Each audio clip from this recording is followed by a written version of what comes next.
Beyond the newsroom, where untold story is revealed. Ku BTN Media Beyond the newsroom omukutu semakutu otulabira nzedde ne akutuzaako ensonga z'essemasonga njagala okusooka okukusaba omulungi andaba ate muno mwaka mupya video eno lwaki togyempeera like netambulira ddala ate buli sekinomu nasobola okubanga agifuna awo nno wenkusabira gwe munywanyi andaba ate era agoberera nti nkusaba otwegatteko mu butongole subscribing ku BTN Media Beyond the newsroom ofuna amawulire gonna ge weetaaga okumanya. Kaakati eno bitabuse musajja mukulu byabakama ajiddwamu obwesige ono tasobola kutegeka kalulu kali free and fair ekyokuwanduukululamu ababaka ba NUP kisitudde n'abanene ne bavaayo bagamba nti bino byonna ebikolwa Ebuvanjuba nebugwanjuba ewaka wasigalawo ewasinga. Beyond the newsroom gwe mukutu ogukuleetera ekyo ekisinga katiranga naffe ng'oyita ku noti 771 44 53 ne noti 744 26 45 na bino bikulu tetulanga bafere tetulanga basawo ba kinnansi n'abagwa mu koowa eryo mwebale kutuwagira. Thank you. Bote babikiririzamu era babivumirira. Nkugambye Dr. Sam Kazibwe ono nga yamukuba political analysts betusinga wano okuba nabo mu ggwanga Uganda avuddeyo naye n'abaako bayambalira nzadde niye abikukuŋŋaanyiriza. His Excellency Robert Kyagulanyi Ssentamu agambye keetonyeka gwake ye ne byabakama abakwegwa mu malaka. Awo nno mbambi kukuŋŋaanyiriza butereevu kati nno kyenkusaba nti twegatteko ne ku mukutu gwaffe gwadde ni exclusive wansi mu comment section yawo wenkuteereddeyo obubaka yitayokko osobole okubeera nga ate obufuna munnange obeere nga tosubwa kintu kyonna. Wano wennyini wenjagala tusinziire njagala sooka kuwa obubaka buno owulirize ebigambo nga bwe biri ate era tugambe ebigambo kale soke tufune ku video eno wuliriza. Eno process gye tugenze mu kugaa nti mu Kenya omuntu wa bulijjo bw'omusanga ku street amanya akalulu bwe kava ku polling station okutuuka ku National Tally Center mu Bomas of Kenya. Njagala njinyonyoleko omuntu ategeere Kenya balondola akalulu kaabwe nti akalulu kakubwa balina form enkulu 3 34A 34B ne 34C. Omuntu akuba akalulu ku polling station ne bazigalawo akawungezi ne bakabala. Bwe bakabala ne balangirira awangudde ku polling station eyo ne bakayingiza mu kompyuta ne bagiweereza ewa returning officer ku constituency balina constituency 29. Presiding officer ku polling station n'asigazaako kopi eri mu kyapa n'akwata pikipiki oba emmotoka n'ayolekera returning officer ku constituency. Bwatuka ku constituency ebiri ku 34A ne biyingizibwa mu 34B okuva mu constituency zonna ezikola okuva mu polling station zonna ezikola constituency. Bwe babijuza returning officer ngali ne ba agents naye n'anyiga pesa negenda ku Bomas of Kenya. Jukira n'eri yasose yagenze zonna zigenda za njawulo. Naye ezo zonna mechanisms okuyamba okulaba oba waliwo ekitakwatagana. Ne bwogenda okwemulugunya oba ne basis kyekibakyola nti bali balemerangako mutulage ku sava mutulage ku sava kubanga basis weeri. Kati 34B bwe bamala kati eri presiding officer yazze ewa returning officer constituency. Kati returning officer bamala okusindika form ku Bomas of Kenya aye naye n'akwata 34B eri mu kyapa nena alinye motoka n'ayolekera Bomas of Kenya agitwalayo eri mu kyapa naye ng'eri yamusooseeyo dda. Kakati ate ye takomaawo wano aba alangiridde n'omuwanguzi ku baba tebaamutegedde wabula aba yamulangiridde bintu bibiri byakutegeera n'okulangirira awo tategedde naye ng'alangiriddwa so bino bigenda bugenze eri kukakasa. Kakati process bw'oba ogenda mu kooti byanguwa bo ne babawo ennaku ntono byanguwa kati ebyaffe n'ennaku eziweebwa ogenda okukola petitions entono naye nga emiwaatwa egiri wakati awo okutegeera process akalulu kaavudde katya esemba buli katuuke Kyambogo oba Kololo kizibu kyekyo kyolaba nti buli kaseera twesanga nga kalulu ake Karamoja katuuse naye nga akeekawo empete kannaba kujja ak'ekitende gyova nga tekannaba kutuuka bye bitutuusa awo kakati bwe tubanga twagaliza eggwanga lino ebirungi tulina okukkiriza nti okwo kusoomoozebwa kwaffe ekirungi ba principles abakulu waggulu bonna bakkanya ne byenjogera buli omu teyeesiga si bigambo byange President Yoweri Museveni akiddiganya ekisanja kino kyonna bamubeera bayinza okumuddamu owoopposition akulembedde akugambye ne bwanaawangula tebajja kumulangirira okulangirirwa so we forward yeri okusoomoozebwa kwe tusinze okusanga kwe kubeera nga n'akakiiko ak'ebyokulonda kalina interests zaako ze kaagala okuba nga katuukiriza. Omukulu Dr. Sam Kazibwe atunuulira engeri gye bawanduukuluddemu ababaka ababadde bavuganya naddala baminisita ba General Museveni n'abo abali mu bifo ebinene. Tunuulira deputy we, vice we, naye yayitawo bw'atyo. Tunuulira speaker ne vice we ababavuganya awo we baabayisa. Tunuulira Bowa speaker Magogo awo we baabayisa. Kyekimu the same story ne kye baakola Wanene Kasambya. Bye bintu bibazze nga bakola. Tunuulira kye baakoze bali omu nsi. Kwegamba bo bajja ne bagamba nti onajja okutuvuganya. Kino ekijja si muntu ono katumuwanduukulule. Kubanga babikola deliberately olw'okubanga baba balina interests zaabwe ze baagala okutuukiriza. Kankuwe wano. Should the regime attempt to steal our victory, demand for it. Mukabanje. It is allowed in the law. Our constitution guarantees your right to assemble, your right to march, and your right to demonstrate in case they rig election. Do exactly that without waiting for mine or for any other leader's order. Mukanonye, mukalonde, mukakume, era mukabanje. Now, Bobby Wine yakugambye nti regime weekwatira mu kalulu kaffe. Baana mmwe temwesiganya, temuddeeyo mu kutuula, bane mubanje akalulu, mumakinge, banje akalulu kaffe, banje obuwanguzi bwaffe. In quotation, ebigambo bya Robert Kyagulanyi Ssentamu mu lunaku lwaggulo nga addressinga ensi oba eggwanga lyattu Uganda nga bwe twesogga mwaka omujja. Kati wiwuliriza General Loiso. Ebintu bino byonna oli mukulembeze atatuula ne mudiscussinga ku bintu bino. Senga nkubuulira ku bintu ebya mutabani wange bye batuula ku makya nga bagenda okusimbula ogenda. Bya lutalo bye bateesa. Tugamba batwale bateesa nga tebanasimbula ku obo bimanyi. Nsula nabyo. Nsula nabyo. Aleka naawe. Batudde bagenze kutambula. Walinga kubira abantu mani wabeera watene kubira abantu kusozi wote. Lwaki otusanga twabalinzi kubanga tuba tubimanyi bye bagenda okukola. Kyovola banga poliisi. Abule yasiba Alex Weiswa mu fumbiro yavala ebitabo era ababalira General Museveni naga Weiswa mukwate akokkoba akabala kubanga essaawa eno kati singa abasajja abakutte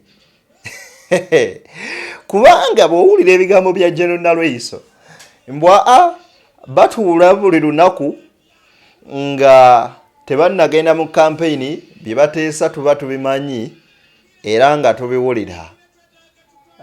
Mwebale.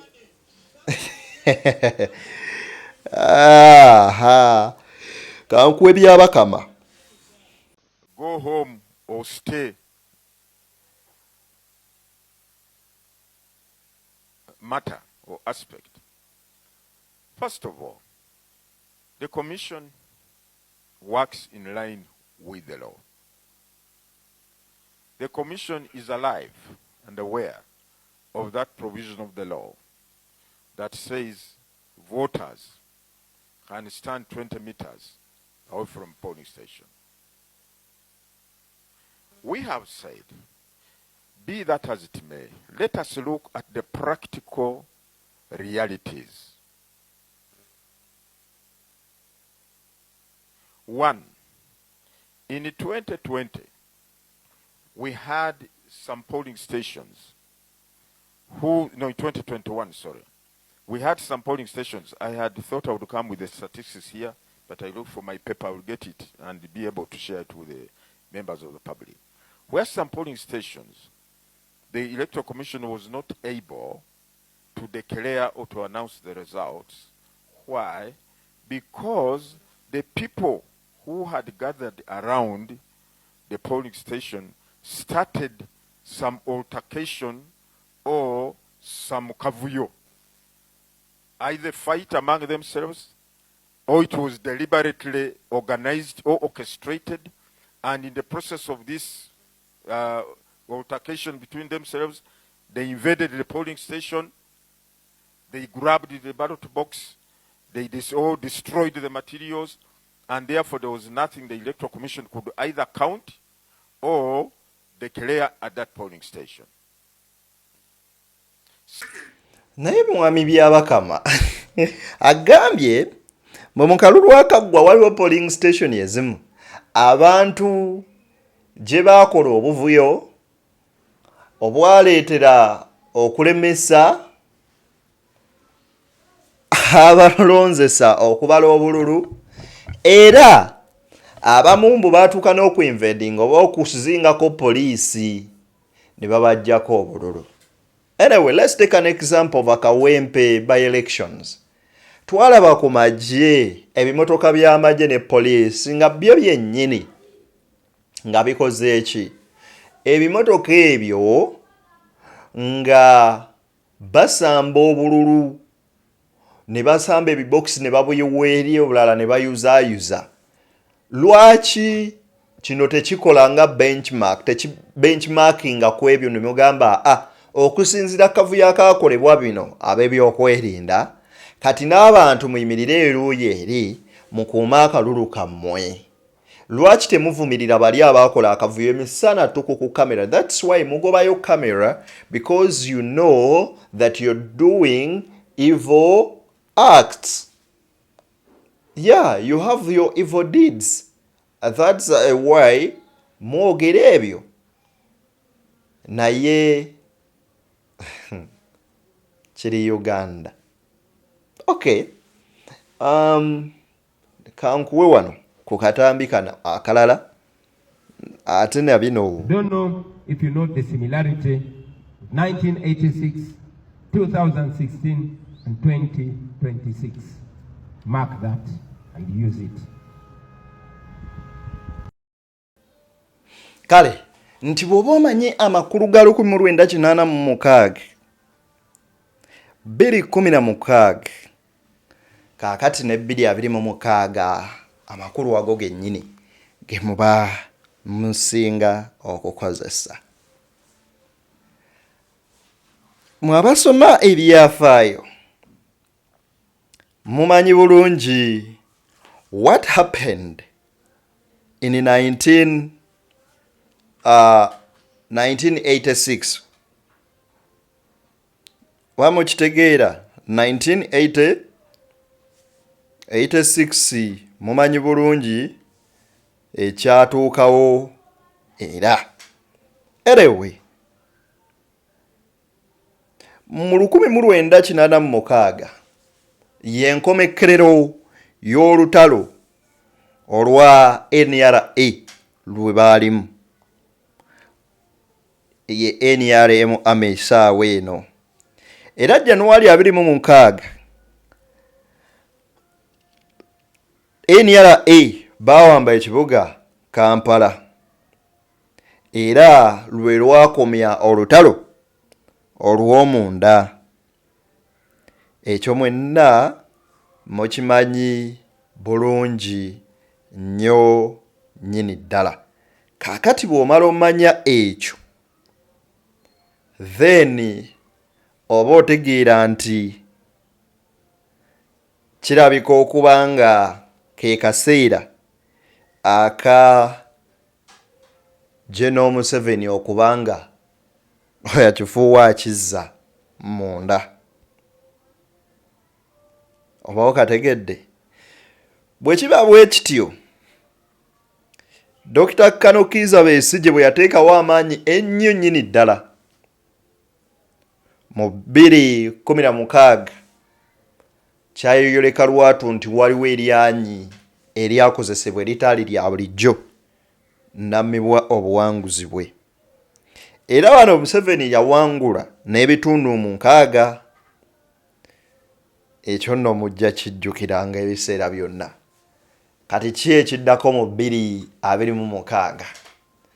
If 1986 it was the end of the Bush War, maybe 2026 might be the end of General Museveni's governance. Awo ndowooza ye hidden message eri mu bubaka bwa Bobi Wine. Soko owulirize wano tweyongereyo. Dr. Sam Kazibwe. Kristo ogiraba mutya kuba nze njitundira mu ngeri y'enjawulo. Masala Swalokaga avuddemu, Magoola yaddanga independent, NRM erina Abdul Kiyimba, NUP tesobola kuba willing na kuwagira Honorable Sseggona. Olaba ani awa kiki ekiyinza okuvaawo January 15? Simanyi olunaku lumu ekyamazima mu byobufuzi lubeera lunene. Era mbeera nkyogera enkya n'eggulu. Kakati tukimanyi nti NUP muzimu constituency mwekyali ey'amaanyi. Eyo ye mu constituency mwekyali ey'amaanyi. NUP tennaba kutubuulira ani kati gwegenda okuwandako eddusu. Magoola yavaayo n'agamba ye baamugamba ayingirewo ebyono bwe bigaana yajje ne bamugaana yakola eki ayingirewo naye bali ne bamwegaana nti tukyetegereza mbeera. So kakati ndowooza nti dynamics zikyalinzibwa okuditamininga kati nga tetunalaba NUP weesonze. NUP bw'enaasonga dynamics zijja kuba nnyingi, naye ndowooza nti eyo yemu ku races ezikyali open ku bantu bangi nga ne NRM togijjeemu. NRM nga naye eyinayo emikisa kubanga yo bwayo butono naye busigala nga bwe bumu. Tebukyuka. Naye kati opposition erina okubugabana. Olinayo abajo gaatusigadde ku Honorable Sseggona. Olinayo abe NUP basigala ne Magoola. Ne bwe yajjanga independent. Kakati ato olina ne ba independent sabala bangi naye ng'ebipande byabwe bw'obisanga nabyo bimyufu.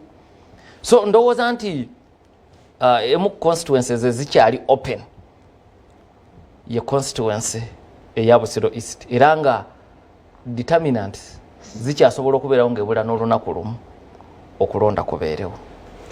Amaaso ku ggwanga njala kujjukiza Kids and Love Day and Kindergarten. Kale Dr. Sam Kazibwe ono nagambye mu ku ba political analysts betusaana okuwa akadde okuwuliriza ennyo. So bwe kiba bwe kityo nzikiriza ng'ate nkuwe owulire engeri kiki kyakoze Kabanda.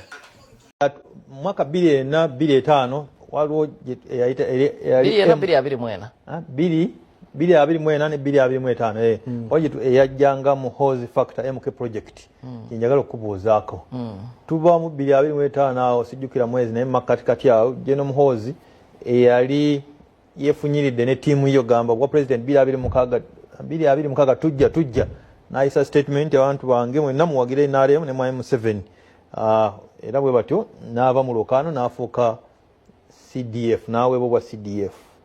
Ekyo kyali kyakutuudisa ebigendera bye yabivaako waliwo ekibala ekijja mu ndabayo oba ki kubanga ne Secretary General PLU ne batondawo PLU Secretary General David Kabanda talina structure eryawo mu kibiina ky'NRM naye mu campaign za M7 omulaba nga ali ku front bench atuulaawo ate nga w'amaanyi mukwaniriza omukulu abeerawo kiraga KMK project yasaanawo oba ekisinde ekyamaanyi gaakyo gaakendeera aba asaana n'ebyobufuzi abyenenye abatabitegeera bulungi abatategeera kyavuga nti amaanyi g'ekisinde gaakendeera era ono aba asaana ebyobufuzi abyenenye buwenenya nagambye kazibwe muwa obudde omukulembeze w'NUP Honorable Kyagulanyi naye azza kugamba ekintu kyekimu. In fact lwe yali e Masaka yagamba n'okugamba akimanyi ne bwana Wangula tagenda kulangirirwa. So trust deficit teriiko na debate. Okubaganya ebirowoozo kuyinza kubeera deficit eyo yenkana etya. Nze omu ku batalowooza nti akalulu kano kalina ekyenjawulo kikagenda okutuwa. Siina kyanjawulo kyenkasuubiramu kubanga bwe neetegereza sirabawo nnyo byawukana ku Ssekkono byayogerako mu kulonda kwa 1998. Ebyenjawulo ebirimu ndowooza yayogera nti kululu tebalina ze kompyuta tebalina masimu ga buli wendi nkufuna kati weebiri naye embeera kumpi yeemu era argument yange badde bwenti era nja kugiddamu nga twetegekera okulonda kikulonda kugenda kubaawo tekuyina kipya nnyo kikugenda kuleetera Uganda. Teriyo kipya kinene okulonda kuno kyakugenda kuleeta ate nga ne Kyagulanyi azza akyogera lunwe nti nkimanyi ne bwe nnaawangula byabakama tagenda kunnangirira. Okawulidde Naleni right honorable Kadaga NRM ng'akivumiraga kino tekirabako ku mulembe gwe NRM case of Walukaga n'abalala bangi. Kaakati bw'otunuulira bino byonna anyway it's all about you to think about them. Gun cast your vote, protect your vote. Bwe bakabba kabanje Kyagulanyi kibwagamba bonna batandise okukuba balina fulaga n'okuzibajjisa ku mamotoka era njagala obategeeza neyange ndabika ngenda gijjako Uganda tugikwase abagisuubula mbagaliza bye mujagaliza katusinkane nga guludde nakkiriza.